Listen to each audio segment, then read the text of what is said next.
Hello বন্ধুরা, আমার second stock হচ্ছে হুডকো housing development corporation of India. এইটা আপনারা কিনতে পারেন। হুডকো শেয়ারটা খুবই ভালো স্টক। এই স্টকটা চলছে এখন 210 টাকা। এই স্টকটা খুবই লোয়ার লেভেলে আছে, আপনারা এটা বাই করতে পারেন।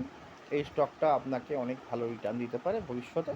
কিন্তু আমি আবার বলছি, আমি কোনো সেবি রেজিস্টার্ড নই। আমি সেবি রেজিস্টার্ড নই। সো প্লিজ আপনারা আমার রেকমেন্ডেশন নেওয়ার আগে প্লিজ আপনাদের যারা স্টক কনসালটেন্ট তাদের সাথে একবার কনসাল্ট করে নেবেন।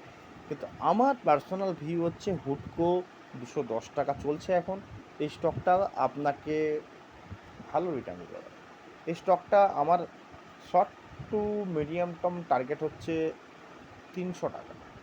300 টাকার টার্গেটের জন্য আমি এই স্টকটাকে রেকমেন্ড করছি। এই স্টকটাকে আপনারা দেখতে পারেন আপনাদের পোর্টফোলিওতে। আর স্টকটা নেওয়ার আগে অবশ্যই, আমি যেহেতু সেবি রেজিস্টার্ড নই, আপনারা আপনাদের যারা কনসালটেন্ট আছে, আপনারা শেয়ার কনসালটেন্ট তাদের সঙ্গে কনসাল্ট করে স্টকটা কিনবেন। নমস্কার।